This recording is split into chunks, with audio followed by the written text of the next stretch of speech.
Hello students, कैसे हो आप लोग। तो आज हम लोग बात करने वाले हैं बहुत ही इंपॉर्टेंट ना टॉपिक। आपने थंबनेल में देख ही लिया होगा कि आज हम लोग बहुत ही इंपॉर्टेंट टॉपिक्स के बारे में बात करने वाले हैं।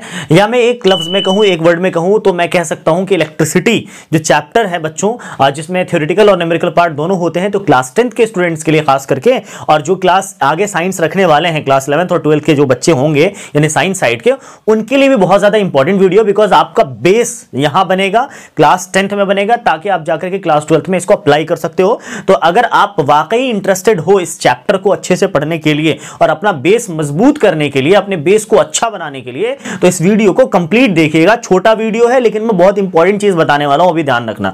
इलेक्ट्रिसिटी से रिलेटेड अभी मैं आपको यह बताऊंगा कि इलेक्ट्रिसिटी में वो कौन सा पार्ट है जो सबसे ज्यादा इंपॉर्टेंट है सर, और कौन सा पार्ट है जो लॉन्ग टर्म के लिए इंपॉर्टेंट है सर। हम मतलब अभी अगर हमने पढ़ लिया तो सर हमें बहुत ज्यादा आगे ना फायदा पहुंचाएगा। तो वो कौन सा पार्ट है, कौन सा पोर्शन है बच्चों, ठीक है। तो बने रहिएगा। स्टार्ट करते हैं। सबसे पहले जो टॉपिक है, welcome to go to science. Shahbaz sir की क्लास में आपका स्वागत है। ये आपका ही चैनल है। आप वैसे अभी गुड इवनिंग चल रहा है, यानी कि अभी नाइट का टाइम है, पता नहीं कब वीडियो देख रहे हो, तो good evening, good morning and good afternoon. Start करते हैं अपनी क्लास को, जिसमें सबसे जो पहला टॉपिक है बच्चों वो है चार्ज। क्या है?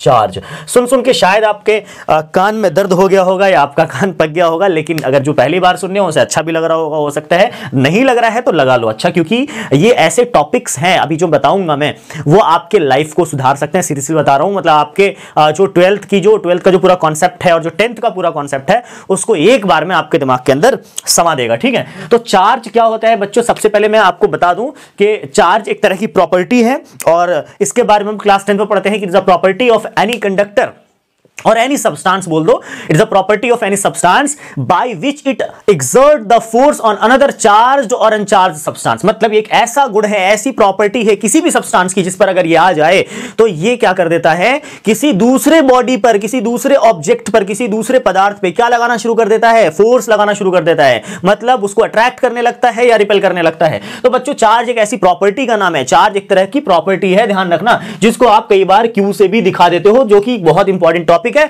और ये आपके क्लास 12th का बेस भी, अगर आप क्लास 10th में चार्ज को अच्छे से पढ़ लेते हो, डिटेल्स में पढ़ लेते हो, तो आपके क्लास 12th में चार्ज बहुत ज्यादा आपको घुमाने वाला है। तो अगर आप अभी पढ़ लेते हो तो घूमना नहीं पड़ेगा आपको 12th में ज्यादा, ठीक है। चलिए सर, उसके बाद क्या पढ़ना है? अच्छा, चार्ज की सारी चीजें पढ़नी है, इसके सारे एसआई यूनिट क्या होते हैं, ठीक है, सारी चीजें। चार्ज की एसआई यूनिट क्या होती है सर, ठीक है। चार्ज के टाइप्स क्या होते हैं सर, चार्ज का बिहेवियर क्या है सर, ठीक है। ये सारी चीजें आपको इसके अंदर मिल जाएंगी, ठीक है। ये सारी चीजें इसके अंदर आपको मिल जाएंगी, ठीक है। ये हो गया सर चार्ज के बारे में, बहुत बढ़िया सर।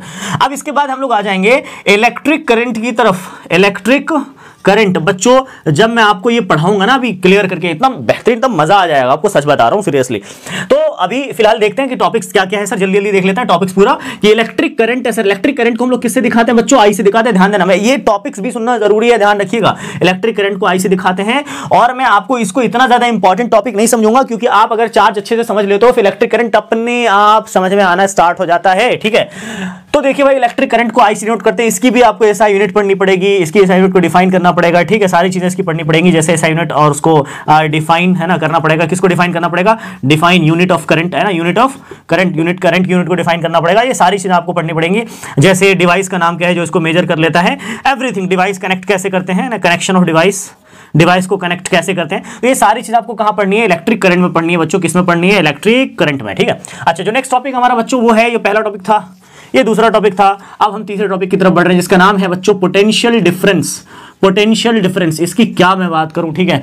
पोटेंशियल डिफरेंस एक ऐसा टॉपिक है, मैं उस पर डबल ट्रिपल जितना चाहूं उतना स्टार लगा दूं, क्योंकि ये एक ऐसा टॉपिक है बच्चों जो 12th में आपको बहुत ज्यादा परेशान करने वाला है। बट परेशान नहीं करेगा। अगर आप चाहते हो कि क्लास 12th में मैं इस टॉपिक से परेशान ना हूं, तो आप क्लास 10th को बहुत ही अच्छे तरीके से पढ़ लीजिएगा। मैं बता रहा हूं, एडवाइस दे रहा हूं इसलिए, ठीक है। तो पोटेंशियल डिफरेंस क्या है, इसको जनरली हम लोग वी से डिनोट करते हैं, और इसकी एसआई यूनिट भी वोल्ट होती है। आपने वोल्ट सुना होगा, मैं इसको इतना बेहतरीन ऑपरेशन करके पढ़ाऊंगा, क्या बताऊं मैं, ठीक है। तो एसआई यूनिट इसकी पढ़नी है भाई, क्या होती है? वोल्ट होती है। आगे फिर क्या है सर, इसको डिफाइन भी करना पड़ता है। ये सारी चीजें जो आपने यहां भी करंट में देखा है, वो सारी चीजें इसमें पढ़नी है। लेकिन इसमें पता है बच्चों, आपको इसमें फील लेना पड़ेगा, पता है, इसमें समझना पड़ेगा चीजों को। करना है वही सारी चीज है, डिफाइन करना यूनिट को, डिवाइस का नाम, कनेक्शन कैसे, पर इसको फील लेना पड़ेगा। जब तक फील नहीं लोगे, समझोगे नहीं, दिमाग के अंदर उतारोगे नहीं, भाई समझ नहीं आएगा, बता रहा हूं, ध्यान रखना है ना, आगे बहुत परेशानी होगी आपको। और इसके भी क्या पढ़ने हैं बच्चों, कनेक्शंस पढ़ने हैं। कनेक्शन क्या सर, कि मतलब कैसे लगाते हैं सर, है ना, डिवाइस को कैसे लगाते हैं, यानी कि डिवाइस के कनेक्शन पढ़ने हैं, ठीक है, कनेक्शन कैसे लगाते हैं सर इसको, और कैसे मेजर करता है, और क्या क्या मेजर कर सकता है इस चीज को। और 12th में मैं आपको ये भी बताऊंगा साथ में कि 12th में इससे रिलेटेड क्या पोर्शन आपको पढ़ने को मिल सकता है, और इससे रिलेटेड क्या क्या आप पढ़ोगे, ठीक है, आगे की क्लासेस में। चलिए भाई ठीक है सर, ये भी चीजें क्लियर हो गई। अब सर क्या है आगे नेक्स्ट टॉपिक, नेक्स्ट टॉपिक आ जाता है बच्चों बहुत ही इंपॉर्टेंट OHM लॉज, जिसको ओम्स लॉ भी कहते हैं। तो ओम्स लॉ अपने आप में बहुत ही, मैं कुछ कह ही नहीं सकता इसके बारे में, क्योंकि ये सारे लॉज के बेसिस हैं। तो ओम्स लॉ अपने आप में बहुत ज्यादा इंपॉर्टेंट है, इसको पढ़ लीजिएगा, ये भी आपको दोबारा पढ़ना ही पड़ेगा, पर आसान है, बहुत आसान है समझना। इसके ग्राफ को आप ज्यादा, है ना, हम लोगों को डिटेल में देखना पड़ता है, एक्सप्रेशन को देखना पड़ता है इसको, है ना, एक्सप्रेशन को आप जब तक नहीं देखोगे ध्यान से तब तक आपको समझना, एक्सप्रेशन की डिटेल में घुसना पड़ेगा आपको, उसकी फीलिंग्स लेनी पड़ेगी टोटल, ठीक है ना। तो ये चीज आपको करना जरूरी है, तभी ओम्स लॉ आपको समझ में। ग्राफ के बारे में तो बहुत सारी चीजें जाननी है बच्चों, क्या बताऊं मैं, अभी तो कुछ बता ही नहीं सकता, अभी तो आपको सुनो इसको, ठीक है ना। अच्छा सर उसके बाद क्या है, उसके बाद बच्चों आ जाते हैं रेसिस्टेंस की दुनिया। किसकी दुनिया भाई, रेसिस्टेंस की अपनी दुनिया है, ध्यान रखना। ये रेसिस्टेंस को जिसने समझ लिया, इलेक्ट्रिसिटी का चैप्टर आधा उसने पार कर लिया। ये रेजिस्टेंस आधे चैप्टर में आपको घुमाएगा, ठीक है। रेजिस्टेंस क्या है, रेजिस्टेंस की असाइनमेंट क्या होती है, रेजिस्टेंस फाइंड कैसे करते हैं, रेजिस्टेंस से प्रॉब्लम्स कैसे आते हैं, न्यूमेरिकल्स कैसे आते हैं, ये सारी चीजें आप इसके अंदर डिटेल्स करोगे। फैक्टर कंट्रोलिंग रेजिस्टेंस, किन किन चीजों को, है ना, कौन कौन सी चीजें जो रेजिस्टेंस को अफेक्ट करती है, तो ये पूरी कहानी इसके बारे में तो मैं बात ही नहीं करूंगा, इसलिए इसमें डबल स्टार लगा ही देता हूं। किसके बराबर इसको मानता हूं मैं, इसके बराबर, पोटेंशियल डिफरेंस के बराबर मैं इसको मानता हूं, ठीक है। ओम्स लॉ भी उसी में से एक इंपॉर्टेंट टॉपिक है। उसके बाद बच्चों आपको बहुत इंपॉर्टेंट बात बताऊंगा, जैसे हम आगे जो पढ़ते हैं वो होता है इसी का, अच्छा, रेजिस्टेंस का सीरीज एंड पैरेलल कॉम्बिनेशन, ये सब कुछ हम लोग देखेंगे। उसके बाद एक बहुत इंपॉर्टेंट टॉपिक है बच्चों, एक स्टार लगाऊंगा इसमें, heating effect of electric current, heating effect of electric current, ठीक है, इलेक्ट्रिक करंट। बच्चों ये इतना बहुत इंपॉर्टेंट टॉपिक है, क्योंकि हीटिंग इफेक्ट से बहुत ज्यादा क्वेश्चंस आते हैं, पर आसान है। देखो मैं एक स्टार लगाने के पीछे वजह समझ लो, क्योंकि ये जो टॉपिक है बच्चों बहुत ज्यादा आसान है, ये ज्यादा आपको परेशान नहीं करेगा, ठीक है, बहुत ही शरीफ सा टॉपिक है, ठीक है। मैं इसको ऐसे कह सकता हूँ, इसमें आपको अलग अलग फॉर्मूले देखने को मिले, जैसे I² RT देखने को मिलेगा, ये फॉर्मूला, ठीक है, हीट का एनर्जी का फॉर्मूला। इसमें आपको जूल्स लॉ ऑफ हीटिंग भी देखने को मिलेंगे, ठीक है, जूल्स लॉ ऑफ हीटिंग। उसके बाद दोस्तों जो नेक्स्ट जो टॉपिक हमारा स्टार्ट होगा वो है पावर, इलेक्ट्रिक पावर जिसको बोलते हैं। ये नॉर्मल वो पावर नहीं है जो आप क्लास 9 में पढ़ते थे, वर्क एनर्जी पावर वाला, ये दूसरा पावर इलेक्ट्रिक पावर है। इसको भी बहुत अच्छे से समझना पड़ेगा, इसमें भी एक स्टार लगाऊंगा, मतलब इसका जो जनरली वो है वेटेज है, वो इसके बराबर मान के चलता हूं मैं भी। तो ये सारे इंपॉर्टेंट टॉपिक्स है जो आपको बहुत अच्छे तरीके से पढ़ना है बच्चों। और अगर आप वाकई अच्छे तरीके से, बहुत ही डिटेल्स में, सीरियसली बता रहा हूं ऑनेस्टली, कि अगर बहुत ही डिटेल्स में अगर आप पढ़ना चाह रहे हो तो आप प्लीज वीडियो को देखने के बाद कमेंट सेक्शन में जल्दी से लिख देना यस, है ना। अगर आप देखना चाह रहे हो तो जल्दी से क्या लिखोगे, यस। और अगर आप हमारे चैनल पे पहली बार देख रहे हो तो प्लीज चैनल को लाइक करके, यानी सब्सक्राइब करके जाना, वीडियो लाइक कर देना, चैनल नहीं लाइक करना, वीडियो लाइक कर देना और सब्सक्राइब कर लेना, बेल आइकन प्रेस कर लो, ताकि आपको ऐसे ही बहुत मजेदार वीडियोस मिलेंगे, आपको टॉपिक्स की डिटेल, है ना, बहुत अच्छे से डिटेलिंग मिलेगी।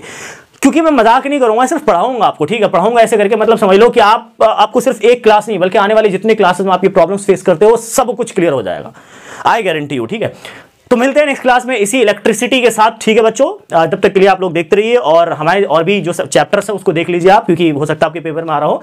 और इसी तरह से मिलते हैं, खुश रहिए, मुस्कुराते रहिए और पढ़ते रहिए। Thank you.